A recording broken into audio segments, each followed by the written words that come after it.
गोदी मीडिया ये सवाल क्यों नहीं कर रहा है कि इतना दिन से आप क्या कर रहे थे वहाँ पे, आपकी एजेंसी नाकाम क्यों हुई थी, सरकार क्या कर रही थी, आपकी सुरक्षा बल क्या कर रही थी। सवाल आज प्रधानमंत्री नरेंद्र मोदी और गृह मंत्री अमित शाह से भी है कि जब आप ये दावा करते हैं कि देश सुरक्षित हाथों में है तो ये टारगेटेड हमले कैसे हो रहे हैं। उन्हें नहीं पूछना कि कश्मीर जैसे संवेदनशील जगह पर 2000 सैलानियों की सुरक्षा के लिए एक भी सुरक्षा कर्मी क्यों नहीं मौजूद था। जब 10-11 वर्षों से भारत एक ऐसे नेता के हाथ में जो सबसे सुरक्षित माना जाता है, आपकी जिम्मेवारी है सीमाओं को सुरक्षित रखना, और आपने 370 इसलिए हटाया कि आतंकवाद खत्म होगा। इसके बाद भी आतंकवादी जम्मू कश्मीर के अंदर कैसे घुस जाता है, ये सरकार से सवाल तो किए जाएंगे ही, लेकिन सवाल सरकार से तो किए जाएंगे, लेकिन एक सवाल उन तमाम लोगों से है जो सरकार से सवाल पूछना चाहते हैं, पूछ रहे हैं, चाहे वो विपक्षी हो या चमचे हो या फिर गिद्ध मीडिया हो। एक सवाल सबसे पूछे जाएंगे, जिसमें दम है वो इसका जवाब दे दे। एक बाप अपनी पूरी जिंदगी की कमाई अपने बच्चों को पढ़ाने लिखाने और उसे एक सभ्य और शिक्षित नागरिक बनाने के लिए अपनी पूरी जिंदगी लगा देता है, अपनी पूरी जिंदगी की कमाई लगा देता है, और इसके बाद जब वही बच्चा बड़ा होता है तो उसकी शादी ठीक करते हैं, और जितना शक्ति है, जितना उस व्यक्ति के अंदर शक्ति है, उससे ज्यादा, औकात से ज्यादा खर्च करके उसका शादी ठीक कर देता है, शादी भी हो जाता है। इसके बाद वो लड़की भागकर किसी और के साथ शादी कर लेती है।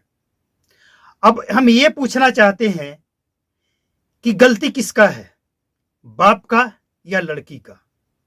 कौन गुनहगार, कौन है? बाप ने अपनी जिंदगी की सारी कमाई लगा दी उसके पीछे, सब कुछ किया औकात से ज्यादा, लेकिन इसके बाद भी गलती कौन, किसका गलती है? भारत सरकार ने पिछले 11-12 वर्षों से आतंकवाद खत्म हो जाए, इसके लिए जम्मू कश्मीर में वो काम किया जो 50 वर्ष पहले हो जाना चाहिए था, लेकिन कांग्रेस की सरकार ने नहीं किया, और बीजेपी ने जो किया वो दिखने भी लगा। पर्यटक वहां पे बेखौफ होकर जाने लगे, अभी भी जा रहे हैं। पहलगांव इतना बड़ा हादसा होने के बाद भी, हादसा नहीं अटैक होने के बाद भी लोग अभी भी जा रहे हैं, और उनको विश्वास है कि जब मोदी सरकार है, जब हमारे देश की आर्मी मौजूद है, तैनात है, तो हमें कोई खतरा नहीं है। लोग अभी भी जा रहे हैं। सवाल यह है कि उन गद्दारों से कौन पूछेगा जिनके घरों को उड़ाया गया, तोड़ा गया, जो आतंकवादियों को पनाह देता था। कश्मीर में पर्यटक बढ़ेंगे, वहां के लोगों को रेवेन्यू आएगा, आमदनी बढ़ेगा, तो क्या इससे बीजेपी को फायदा हो रहा है?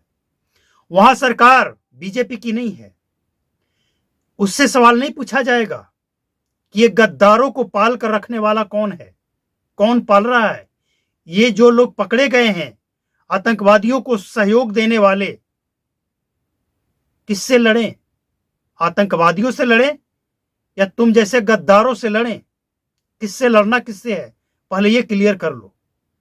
तो जब तक घर में छुपे गद्दार हैं, कोई भी सरकार आ जाए, और हम समझते हैं कि अब तक जो रिजल्ट आया है, इससे बेहतर रिजल्ट भारत में किसी की सरकार ने नहीं दी है। आज पूरी दुनिया आज भारत के साथ मजबूती के साथ खड़ा है, और यह कह रहा है कि आतंकवाद एक बहुत बड़ी समस्या है, भारत इससे झेल रहा है, हम भारत के साथ खड़े हैं। भारत की सरकार जो भी करना चाहती है, हम उसके फैसले के साथ खड़े हैं। लेकिन इसके बाद भी सवाल पूछे जा रहे हैं, तो जरा ये जवाब दे दो कि ये जो गद्दार छिपे हैं, जो सेना से सबूत मांगता है, जो सरकार के ऊपर सवाल उठाते हैं कि आपकी सेना क्या कर रही है, तो गद्दारों, सेना तो है, जिस राज्य में तुम रहते हो उस राज्य में सरकार है, वहां की पुलिस भी है, तुम क्या कर रहे हो? तुम गद्दारी नहीं कर रहे हो। आज पूरी दुनिया भारत के साथ खड़ा है, वो सरकार से कोई सवाल नहीं कर रहा है। उसे ये पता है कि ये जो कुछ भी हुआ है ये मानवता को शर्मसार करने वाली घटना है, और तुम सवाल कर रहे हो किससे?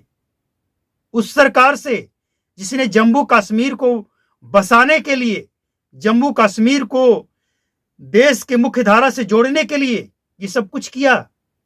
क्या भारत सरकार अपने ही सारे किए धारे पे पानी फेरना चाहती है? ये भारत सरकार का किया धारा है, इसलिए कि इलेक्शन जीतना है। शर्म करो, शर्म। और अगर शर्म नहीं आती है ना, अगर शर्म नाम की चीज नहीं है तो चुल्लू भर पानी में डूब मरो। सवाल पूछने चला है, तब कहां सवाल था तुम्हारा? जब भारत के दिल्ली, मुंबई जैसे शहरों में धमाके होते थे तब कहां था सवाल? तब क्यों नहीं पूछते थे? आज सवाल पूछने चले हो। तुम जैसे गद्दार जिस देश में रहेगा उस देश में कभी भला नहीं हो सकता है।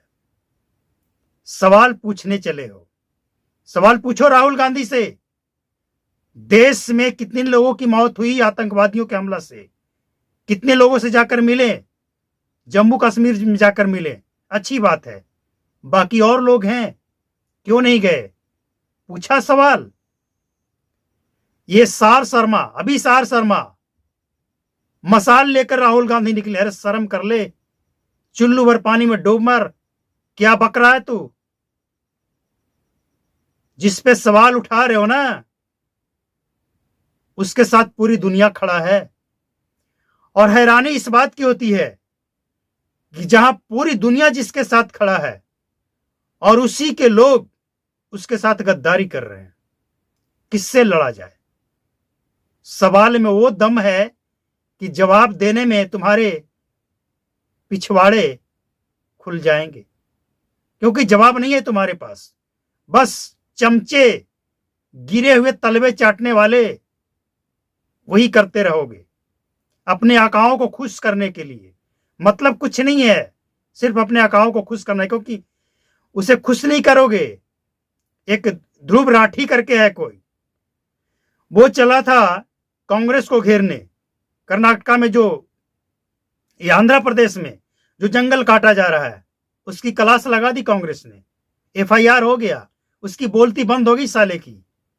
वही बड़ा सवाल करता था। सवाल करने चले हो किससे? उससे जिसकी काम देखकर पूरी दुनिया उस रास्ते पे चलना चाहता है।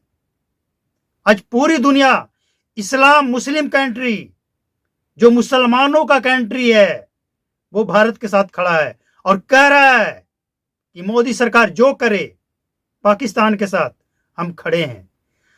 लेकिन भारत सरकार उतावली नहीं है, करेगी, जवाब देगी। बहुत से लोग ये भी कह रहे हैं कि क्यों इतने घंटे बीत गए, कब मिलेगा जवाब, कब लिया जाएगा बदला?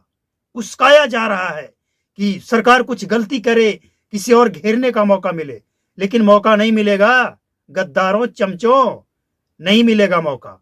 क्योंकि ये वो सरकार है जो सोच समझकर और बिल्कुल निशाने पे काम किया जाएगा, ताकि किसी को बोलने का मौका नहीं मिले। तो सरकार अपनी काम करती है और करती रहेगी। एक कहावत आपने सुना होगा, हाथी चले बाजार, कुत्ता भौंके हजार। तो ये कुत्ते भौंकते रहे, हाथी वही करेगा जो हाथी को करना है। लेकिन सवाल, बड़े सवाल पूछने वाले हैं ये। पूछ लो सवाल अपने उन गद्दारों से कि क्यों तुम्हारे ऊपर भरोसा किया गया, क्यों गद्दारी किए? पूछ लो ना, क्यों? फटी पड़ी है उसे पूछने में, फट जाएगी, इसलिए नहीं पूछोगे। पता है हमें, उससे नहीं पूछोगे कि तुम्हारे लिए जब सब कुछ किया जा रहा है, फिर क्यों आतंकियों के साथ मिल जाते हो? पूछो। कुछ लोग इस पे भी सवाल कि क्या सहयोग देने वाले सिर्फ मुसलमान हैं? बिल्कुल, अगर और कोई है तो ले आओ ढूंढ कर तुम। हमने तो जो ढूंढा उसमें मुसलमान ही है। हाँ, सच्चाई यह है कि सब नहीं ऐसे हैं, लेकिन कुछ गद्दार तुम्हारे जैसे तो है, जिसके कारण भारत की आज ये हालत है। मुर्शिदाबाद याद है ना? तब कहां थे? किस बिल में? पिछवाड़े चाटने से समय नहीं मिल रहा था, तब सवाल नहीं पूछा जा रहा था, आज सवाल पूछ रहा है।